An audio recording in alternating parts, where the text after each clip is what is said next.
सुप्रभात, good morning. आज जो अपन देखेंगे वाक्य शुद्धि में संज्ञा संबंधी अशुद्धि, और आज जो अपना ये शीर्षक रहेगा वो समाप्ति की ओर जाने वाला है। आज अंतिम है ये वाक्य शुद्धि का।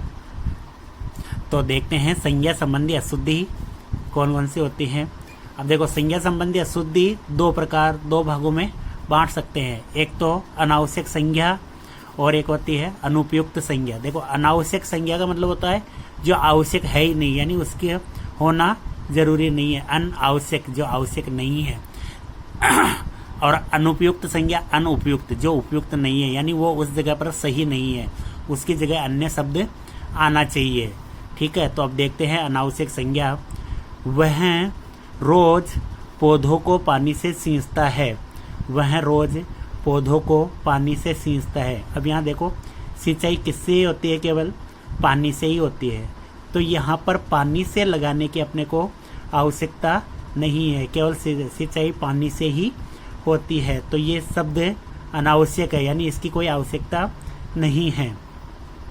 तो जो इसका वाक्य होगा, शुद्ध वाक्य बनेगा, वह रोज पौधों को सींचता है। इस तरीके से ये वाक्य शुद्ध हो जाएगा।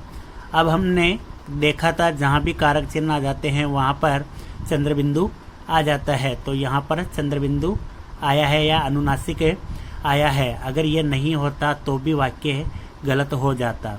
ठीक है, तो ये वाक्य इस तरीके से शुद्ध हो गया। अब है प्रातःकाल के समय घूमना चाहिए। अब यहाँ पर जो संज्ञा प्रयुक्त की गई है दो जगह, वो अनावश्यक है, यानी एक संज्ञा का प्रयोग नहीं होना चाहिए। अब देखो, इसमें प्रातः काल के समय, काल और समय का मतलब एक ही होता है, समय से ही लिया जाता है। तो यहाँ प्रातः काल और समय दो चीज़ें नहीं आएगी, दो शब्द अलग अलग नहीं आएंगे, तो एक ही रहेगा और लगभग पहला वाला रहता है। ठीक है, और वो भी फिर भी वाक्य पर डिपेंड करता है, हर बार ऐसा नहीं होता है। तो यहाँ वाक्य कैसे हो जाएगा? क्या हट जाएगा? के समय हट जाएगा। क्या हट जाएगा? के समय हट जाएगा। तो वाक्य शुद्ध कैसे होगा? प्रातःकाल घूमना चाहिए। प्रातःकाल घूमना चाहिए। इस तरीके से ये वाक्य शुद्ध हो जाएगा। ठीक है, अब जो नेक्स्ट है अनुपयुक्त संज्ञा, यानी जो शब्द उपयुक्त नहीं है, उसकी आवश्यकता नहीं है, यानी उपयुक्त नहीं है, वो शब्द गलत है। ठीक है, अब देखो, रेडियो की उत्पत्ति किसने की? कई बच्चे या हम अधिकतर लिख देते हैं रेडियो। क्या लिख देते हैं? रेडियो लिख देते हैं, लेकिन ये रेडियो अशुद्ध होता है। रेडियो ये शुद्ध होता है।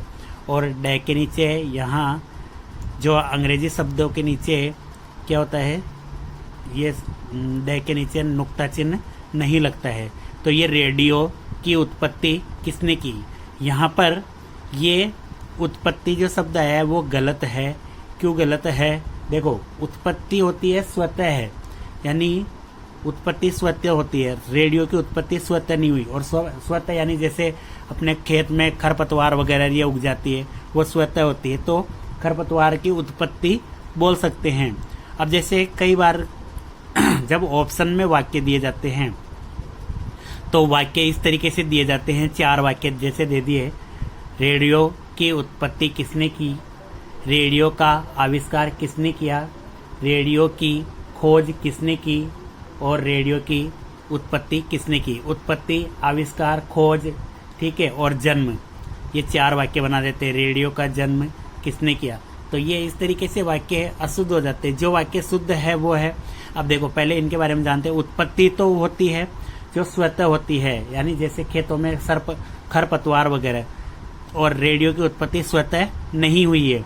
अब जानते हैं खोज।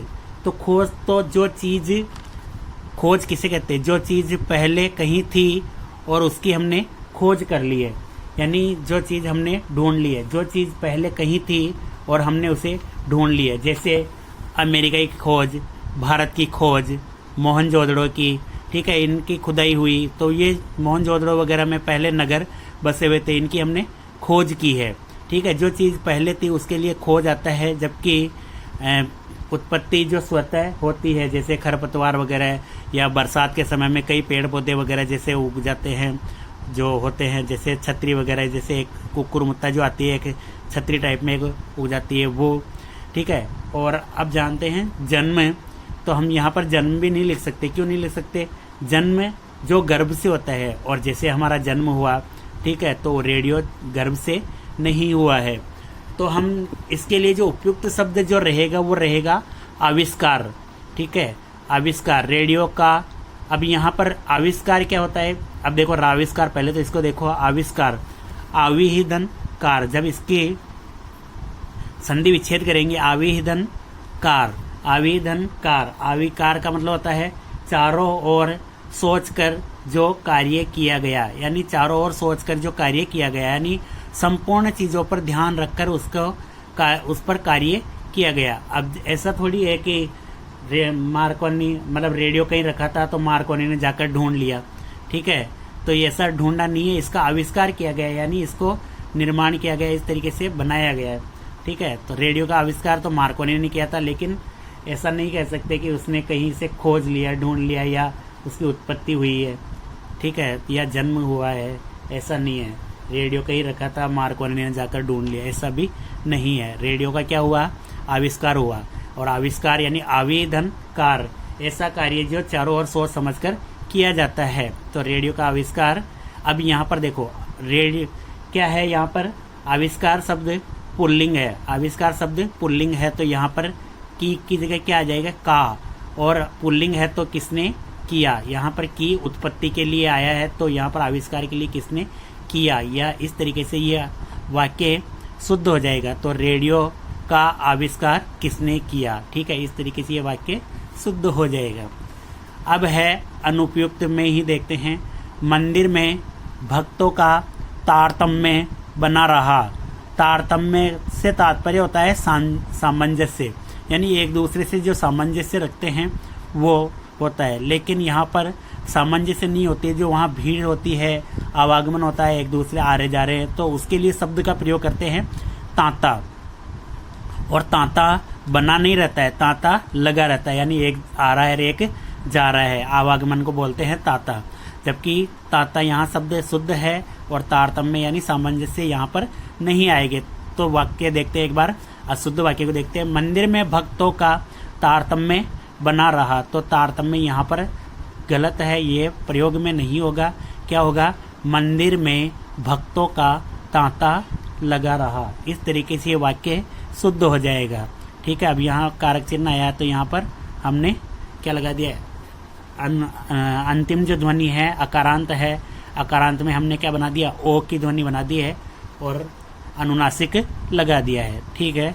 अब जो है अव्यय संबंधी अशुद्धि, यानी कई बार हम अव्यय संबंधी, अव्यय ऐसे शब्द जो जिनका वे नहीं होता, अव्यय, अव्यय का मतलब होता है जो खर्च नहीं होता, वे का मतलब होता है खर्चा, यानी नहीं, तो जो खर्च नहीं होता, यानी जो खर्च नहीं होता, जैसे हमारे पास 10 रुपए हैं और उसमें से कुछ भी खर्च नहीं हुआ तो वो चीज़ ऐसी की ऐसी है अपने पास, ठीक है। तो जैसे अव्यय शब्द जो होते हैं वो खर्च नहीं होते, यानी उनमें कोई परिवर्तन नहीं होता है, तो वो वैसे के वैसे ही रहते हैं, उनमें कोई परिवर्तन नहीं कर सकते। तो देखते हैं अव्यय संबंधी अशुद्धि। केवल और मात्र दोनों का प्रयोग एक साथ नहीं हो सकता, यानी दोनों का अर्थ एक ही है, तो दोनों का प्रयोग एक साथ नहीं हो सकता। जैसे उदाहरण से देखते हैं, मुझे केवल मात्र 100 रुपये चाहिए, मुझे केवल मात्र 100 रुपये चाहिए, तो यहाँ पर क्या आएगा? एक आएगा, तो एक में भी अपन क्या लगा सकते हैं? केवल भी लगा सकते हैं और मात्र भी लगा सकते हैं, लेकिन यहाँ पर शुद्ध क्या रहेगा? ज़्यादा जो शुद्ध लगेगा वो रहेगा मात्र, मुझे मात्र 100 रुपये चाहिए, ठीक है। अब हम ये चीज़ें अव्यय संबंधी चीज़ों में और देखते हैं। अब के एक बार ये चीज़ है, जैसे अपन र है, रे के जो मात्रा लगाते हैं, मात्रा कहाँ लगती है? जैसे सभी शब्दों के साथ तो नीचे, सभी वर्णों के साथ तो नीचे मात्रा लग जाती है, लेकिन रे ऐसा वर्ण है जिसके अंदर मात्रा लगती है, रे ऐसा वर्ण है जिसके अंदर मात्रा लगती है, यानी इसके नीचे नहीं लगा सकते। तो अंदर लगाएंगे, कैसे लगाएंगे, छोटा ऊ की मात्रा इस तरीके से होगी, लेकिन बड़ा ऊ की मात्रा को बड़े ऊ की तरह इस तरीके से घुमा के लिखना पड़ता है। जैसे रुपए, तो यहाँ पर रुपए में बड़ा ऊ की मात्रा है, तो ये भी चीज़ ध्यान रखनी होती है। जैसे हम लिखते हैं रूप, रूप में बड़ा ऊ की मात्रा आती है, ठीक है। जैसे हम लिखते हैं शुरू, शुरू में बड़ा ऊ की मात्रा आती है। लेकिन एक शब्द होता है शुरुआत, तो शुरुआत में क्या होता है, मात्रा इसमें छोटी आ जाती है और शुरुआत, वात नहीं होता है, शुरुआत, तो इस तरीके से ये मात्रा छोटी हो जाती है। तो र के जो रूप होते हैं उसमें मतलब मात्रा जहाँ लगती है इस तरीके से। र के तो 4 रूप होते हैं जो हम आगे और जानेंगे, जैसे शुद्धि, शब्द शुद्धि हम देखेंगे उसमें जानेंगे, ठीक है। तो यहाँ पर क्या हो जाएगा, मुझे मात्र 100 रुपये चाहिए। अब देखो, अभी, तभी, जभी, कभी के साथ भी का प्रयोग नहीं होता है। क्यों नहीं होता है, क्योंकि इसमें भी ऑलरेडी है। और ये इनका निर्माण कैसे हुआ, हम सभी जानते हैं। इनका निर्माण किससे होता है, अब धन ही, और यहाँ ही किसका बोध कराता है, भी का बोध कराता है। तो यहाँ पर इनके साथ जभी भी, यानी भी जब भी अंत में आ रहा है तो इनके साथ कभी भी वापस भी का प्रयोग नहीं होगा। जैसे उदाहरण से समझते हैं, तुम अभी भी यही हो, तुम अभी भी यही हो, तो ये अभी भी, तो ये भी गलत हो जाएगा, तुम अभी यही हो। ये इस तरीके से वाक्य शुद्ध होगा। अब देखते हैं इसमें, क्योंकि इन शब्दों के साथ हमेशा भी जुड़ा रहता है, हम जान चुके हैं, क्योंकि भी ऑलरेडी जुड़ा रहता है, तो इनके साथ भी वापस दोबारा प्रयोग करने पर वो गलत हो जाएगा। अब इनका निर्माण कैसे होता है वो देखते हैं।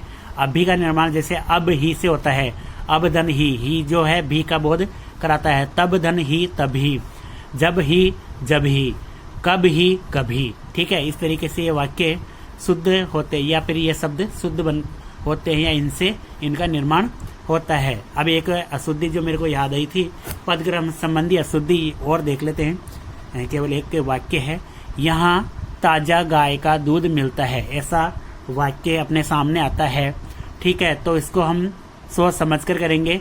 अब पूरा पढ़ेंगे, यहाँ ताजा गाय का दूध मिलता है, यहाँ कोई मिस्टेक नहीं है, लेकिन क्या है, ताजा गाय, और गाय ताजा नहीं होती है, क्या होता है, दूध ताजा होता है। तो ये इस तरीके से ये पद का जो क्रम है वो गलत है। तो शुद्ध क्रम और सही क्रम क्या होना चाहिए, यहाँ गाय का ताजा दूध मिलता है, इस तरीके से वाक्य शुद्ध हो जाएगा। अन्वय संबंधी जो अशुद्धि है उसको कैसे शुद्ध कर सकते हैं।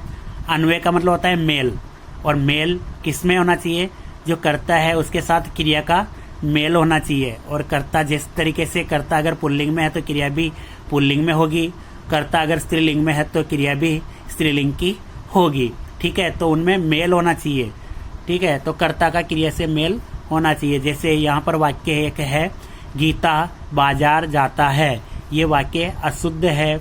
और शुद्ध वाक्य जो क्या होगा, गीता बाजार जाती है, क्योंकि गीता यहाँ पर स्त्रीलिंग है, और गीता स्त्रीलिंग है तो हमें क्रिया भी क्या करनी पड़ेगी, स्त्रीलिंग करनी पड़ेगी, जो कि यहाँ पर पुल्लिंग है तो इसको स्त्रीलिंग बनाना पड़ेगा, गीता बाजार जाती है। इस तरीके से वाक्य शुद्ध हो जाएगा, ठीक है। इस तरीके से वाक्य शुद्ध होके ये इस तरीके से अन्वय संबंधी हम अशुद्धि को दूर कर सकते हैं, ठीक है। धन्यवाद। आज जो अपना जो अंतिम बिंदु था, मतलब ये वाक्य शुद्धि में, वो पूरा होता है, ठीक है। अब जो नेक्स्ट टॉपिक है वो कारक हो सकता है या शब्द शुद्धि हो सकता है। धन्यवाद।